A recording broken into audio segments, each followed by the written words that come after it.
Salut tout le monde, j'espère que vous allez bien, que vous avez passé de très bonnes fêtes, que vous avez été gâtés par le Papa Noël, que vous avez eu de nouvelles RC.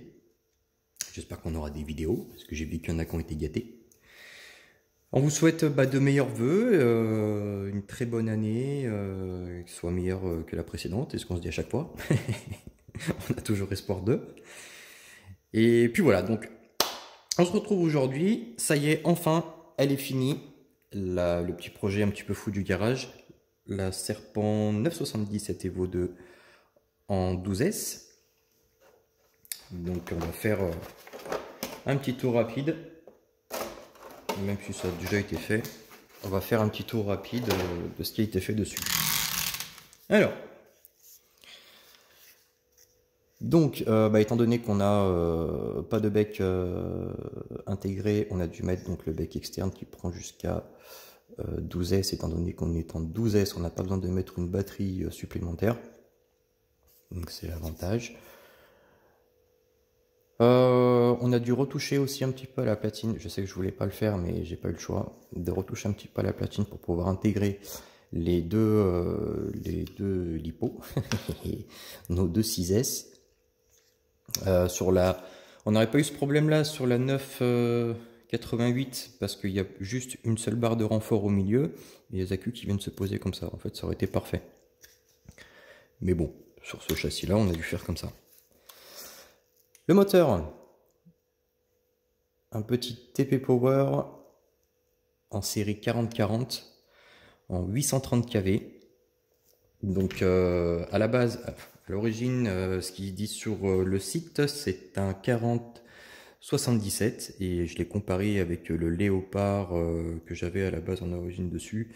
C'était un 4274 2200 kV et c'est la même taille. Donc j'ai peur d'être un petit peu limite niveau moteur étant donné que j'ai un surplus de poids dû à la préparation. Donc peut-être passer par la suite sur une série soit du 40-50 ou 40-60, avoir un moteur qui fasse un petit 90 de long, histoire d'aider un petit peu emmener la voiture sans que lui se tape des surchauffes. Après ceci dit, on n'a pas encore essayé la voiture, donc je peux pas dire si ça va le faire ou pas. Donc, il va falloir faire les premiers tests.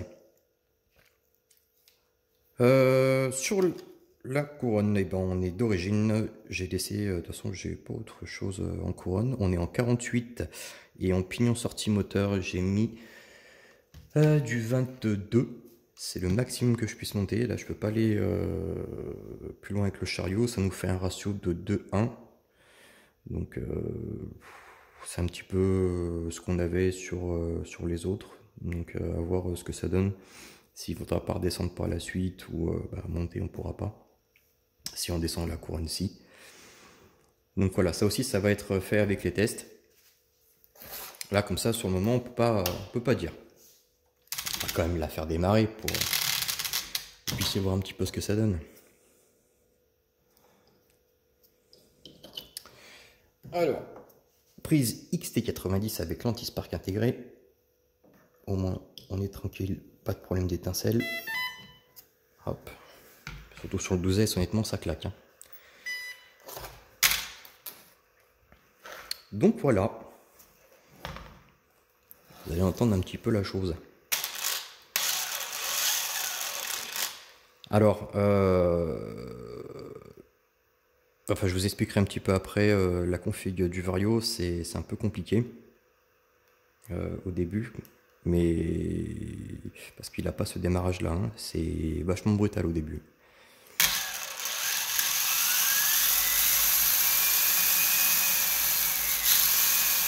Donc on n'accélère pas. Hein.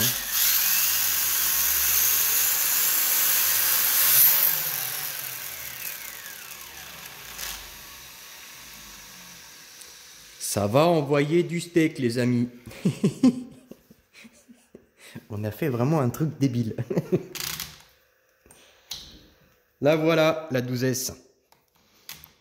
Donc, c'est rentré au chausse-pied, bien sûr. Et c'est rentré.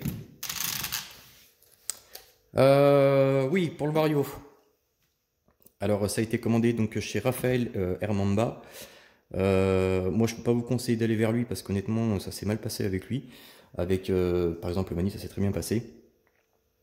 Voilà, moi je peux pas vous le conseiller, j'ai été déçu du service. J'ai pu me dépatouiller sur la programmation du flyer grâce à Mani et pas au revendeur. Je trouve ça dommage.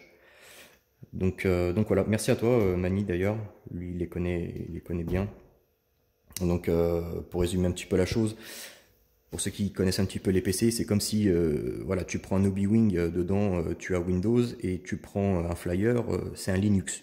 Le truc, tu dois entièrement le paramétrer toi-même. C'est pas, t'arrives, tu mets des gaz, t'as un truc qui est exponentiel, ainsi de suite. Non, non, non, c'est linéaire au début, ta courbe. Donc ça veut dire que bah, dès que tu mets ne serait-ce qu'un filet de gaz, bam, t'as toute la puissance tout de suite. Donc ton moteur il se prend des gros coups dans la tronche. Voilà, il faut absolument tout paramétrer. Ta force de démarrage du moteur, après tu as l'accélération qui est à part, tu as tes délais de freinage avant d'enclencher une marche arrière, tu as plein de choses. Donc voilà, ça a été une petite aventure. Honnêtement, c'est chiant à faire, à programmer, mais ça m'a pas déplu. Ça m'a permis de voir d'autres choses. C'est vraiment sympa à faire. Vraiment tout programmer soi-même, c'est voilà, certes chiant, mais ça m'a pas déplu. Ça m'a permis de voir autre chose. On espère pouvoir tourner cet après-midi, pouvoir l'essayer sur la piste. Ça me semble un petit peu compromis vu le temps, mais bon, on garde espoir. Sur ce les amis, on vous fait une bise à tous et on vous dit à très bientôt. Petite dédicace et une bise à RC Mumuse, à tout le monde, balade. On va se retrouver bientôt. Allez, ciao les mecs.